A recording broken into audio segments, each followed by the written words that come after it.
তারপর তিনি তার পাঁজরের থেকে একটি হাড় নিলেন। এই হাড় দিয়ে তিনি একটি মেয়ে সৃষ্টি করলেন। হযরত আদম তার নাম দিলেন হাওয়া। হযরত আদম এবং বিবি হাওয়া একে অপরকে ভালোবাসতেন। আদম বাগানের মধ্যে তারা খুব সুখে শান্তিতে ছিল। সেখানেই আল্লাহ তাদের জন্য থাকার ব্যবস্থা করেছিলেন। আদম আলাইহিস সালামের প্রথম গুনাহ আদম বাগান থেকে বের করে দেওয়া। কিছু সময় হযরত আদম এবং বিবি হাওয়া খুব শান্তিতে তাদের সুন্দর আদম বাগান বাস করছিলেন। এক বন্ধু যেমন আরেক বন্ধুর সাথে কথা বলে, তেমনি তারা আল্লাহর সাথে কথা বলতেন। আল্লাহ যা বলতেন তাই তারা করতেন। খারাপ কিছু তারা জানতেনই না। তবু তাদের জানা দরকার ছিল যে তাদের অবশ্যই সবসময় আল্লাহর আদেশ মেনে চলা উচিত।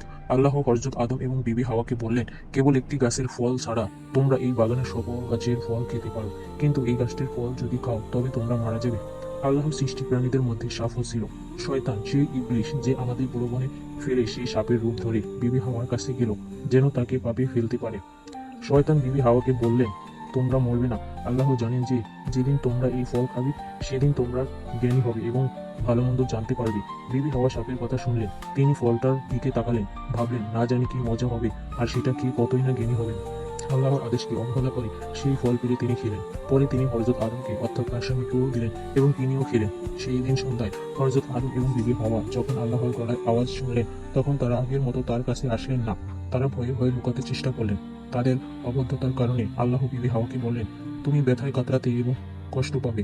তোমার স্বামী তোমার উপর খবরদারি করবে। হযরত আদমকে তিনি বললেন, যেহেতু তুমি তোমার স্ত্রীর কথা শুনে অবাধ্য হয়েছো, যেহেতু তুমি মাথার ঘাম পায়ে ফেলে কষ্ট করবে, কাটা ও আগাছার মধ্যে পরিশ্রম করবে, আল্লাহর সাপকেও অভিশাপ দিলেন। হযরত আদম ও বিবি হাওয়া তাদেরকে সুন্দর বাগানে থাকতে পারলেন না। আল্লাহ তাদের বের করে দিলেন এবং বাগানে ঢোকার পথে ফেরেশতাদের পাহারায় রাখলেন এবং ঝুলিয়ে রাখলেন জ্বলন্ত তলোয়ার। অনেক কষ্ট করে তোমাদের জন্য ভিডিও বানাই। চ্যানেলটিকে সাবস্ক্রাইব করো, লাইক করো অ্যান্ড শেয়ার করো। তারপর তিনি তার পাঁজরের থেকে একটি হাড় নিলেন। এই হাড় দিয়ে তিনি একটি মেয়ে সৃষ্টি করলেন। হযরত আদম তার নাম দিলেন হাওয়া। হযরত আদম এবং বিবি হাওয়া একে অপরকে ভালোবাসতেন। আদম বাগানের মধ্যে তারা খুব সুখে শান্তিতে ছিল। সেখানেই আল্লাহ তাদের জন্য থাকার ব্যবস্থা করেছিলেন।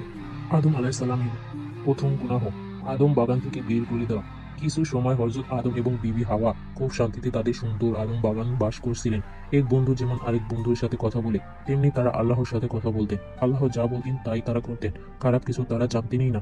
তবু তাদের জানা দরকার ছিল যে তাদের অবশ্যই সবসময় আল্লাহর আদেশ মেনে চলা উচিত। আল্লাহ হযরত আদম এবং বিবি হাওয়াকে বললেন, কেবল একটি গাছের ফল ছাড়া তোমরা এই বাগানের সকল গাছের ফল খেতে পারো, কিন্তু এই গাছটির ফল যদি খাও তবে তোমরা মারা যাবে। আল্লাহর সৃষ্টি প্রাণীদের মধ্যে সাপও ছিল। শয়তান, সেই ইবলিশ যে আমাদের প্রলোভনে ফেলে সেই সাপের রূপ ধরে বিবি হাওয়ার কাছে গেল যেন তাকে পাপে ফেলতে পারে। শয়তান বিবি হাওয়াকে বললেন, তোমরা মরবে না।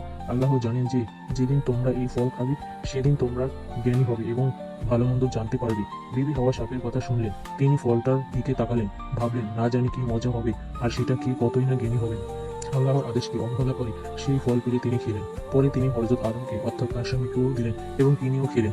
সেই দিন সন্ধ্যায় হযরত আদম এবং বিবি হাওয়া যখন আল্লাহর গলায় আওয়াজ শুনলেন, তখন তারা আগের মতো তার কাছে আসলেন না। তারা ভয়ে ভয়ে লুকাতে চেষ্টা করলেন।